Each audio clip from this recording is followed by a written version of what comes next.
So let's turn back to page 32 and let's just summarize the transformations of graphs. So we have vertical shift. The graph of g of x equals f of x plus k is the graph of f of x shifted vertically by k units. Horizontal shift. The graph of g of x equals f of the quantity x minus h is the graph of f of x shifted horizontally by h units.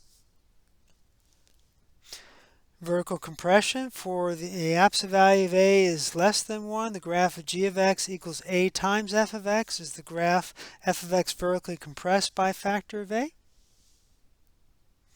Vertical stretch. If the absolute value of a is greater than 1, the graph of h of x equals a times f of x is the graph of f of x vertically stretched by a factor of a. Horizontal compression. Remember, this is by the reciprocal, so if the absolute value of b is greater than 1, then the graph of g of x equals f of bx is the graph of f of x horizontally compressed by a factor of 1 over b. And horizontal stretch, for the absolute value of b is less than 1, the graph of h of x equals f of b of x is the graph of f of x horizontally stretched by a factor of 1 over b. And then I put some asterisks on the compression and stretch for horizontal because we're not going to see that very much in this course. Vertical reflection, the graph of g of x equals negative f of x is the graph of x vertically reflected across the x-axis. And horizontal reflection, the graph of g of x equals f of negative x is the graph of x reflected horizontally across the y-axis. So we're going to go back to our workbook and do some problems 11 through 13 as well as do some additional exercises. So let's turn to page 39. Now in this part of the workbook they kind of give you a different summary. So some people kind of find it easier if it's put into a table. This is the same information we just went over, they just put it in table form. So if you find this easier to refer to than the list here, you by all means use this. So here are the directions. To graph a function requiring multiply trends, we want to use the following order. So the book is, or I should say Alex, is very picky about this. Step 0 is always to identify the parent function. Step 1 is do the horizontal translation shift. Step 2 is do the horizontal and vertical stretch and shrink, and most of the time it's just going to be a vertical stretch or shrink, if applicable. Then we do the reflection across the x and y axis, and then we do the vertical translation. So you do the horizontal shift, stretch and reflections, and then the vertical shift. So you do that in order. The book's Alex is very picky about that. So if I want to graph g of x equals 2 times the absolute value x plus 1, subtract 3. Step 1, identify the parent function, absolute value of x. That's my graph. That's what I should have pictured in my mind. And I should have some of these anchor points in my mind as well. So make sure you have these memorized. I'm going to just put down 3 of them. So make sure when you identify the parent function, you already have this picture in your mind and these 3 anchor points. So we do the so step 1 is to do the horizontal shift. All right, the horizontal shift's right here. Plus 1, that means we're going to shift 1 unit left. So shift to the left 1 unit. Next, step 2, we do the horizontal and vertical stretch shrink. Well, we have a 2 here in front. That is going to be a vertical stretch. So apply a vertical stretch. Multiply the y values by 2. And then finally, you're going to do the vertical shift. Here, that's going to be shifted 3 units down. Remember, vertical shifts are in the same direction. Horizontal shifts are in the opposite direction. So we take this, my parent function, we shift left 1, we stretch it, make it skinnier, and then we shift it down 3, and that gives us our new function. So let's go ahead and try one. Let's turn the page.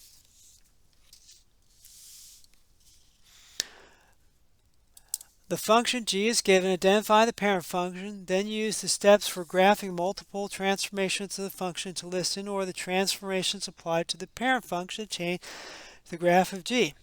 It's a mouthful. Don't try to say that 3 times fast. Okay, so the first thing we got to do is we have to identify the parent function. And that's just f of x equals the square root of x. So that's the first part. And then we have to follow this order. So first I want to identify the horizontal transformation.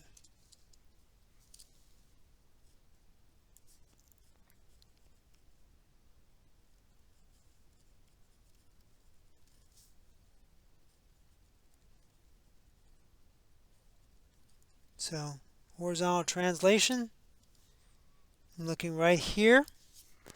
That's a plus 3.7, so that's going to shift 3.7. See if I can write my 7 better.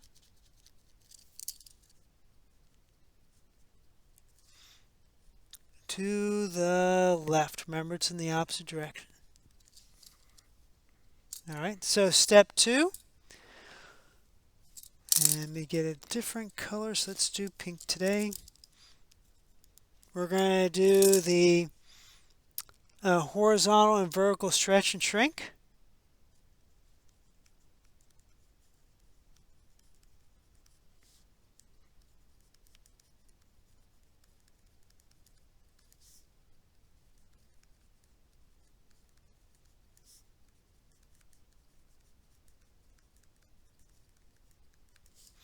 Okay, so I'm looking at this 1/8.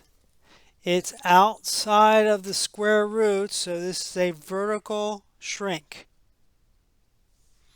So we're going to shrink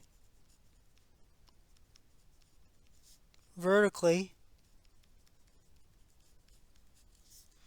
by a factor of 1/8. So that's the second step. The last step is do the vertical translation. So minus 4.7, so that's going to shift it down.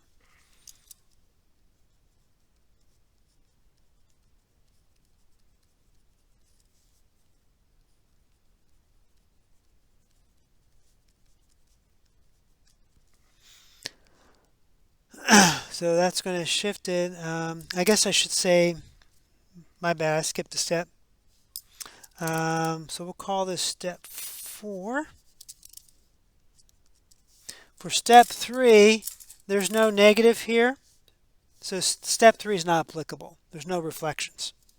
So I'm just going to note it here.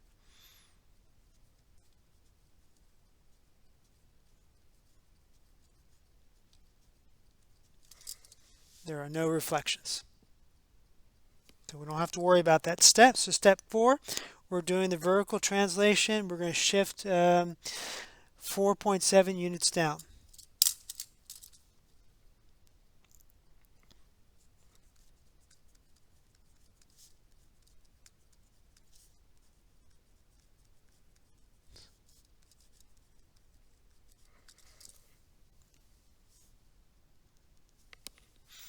Alright, so let's try the next one. Kind of the same game we're playing here. We got a function g of x is given, so it's the same direction. Here's our function that we're looking at. So first we identify the parent function. It's f of x equals x squared.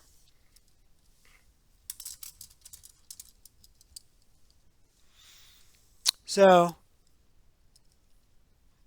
there are 3 transformations you described below, so it's the same thing in this one. Again, here we're going to end up having no reflections. I guess why I put that to the side, because we really didn't do that step here because it didn't apply. So we're going to do our horizontal translation. And so again, we look inside here. that's going to be 8.7 units to the right. So we're going to shift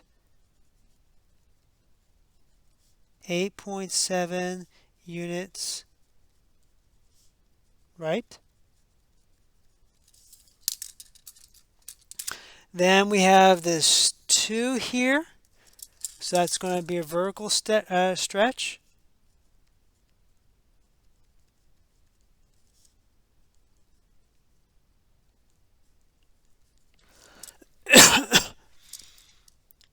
By a factor of 2.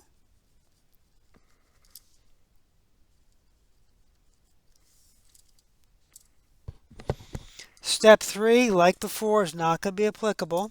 So again, I'm just going to put this to the side to say there's no reflections. I don't want to include that on my list.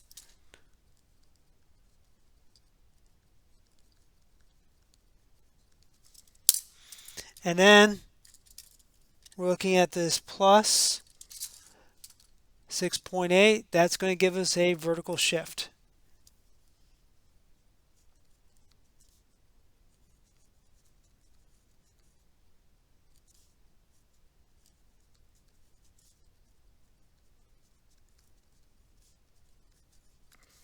So that would shift 6.8. So those would be our 3 transformations we would describe. And again, when you're doing this in ALEKS, you've got to do it in this order.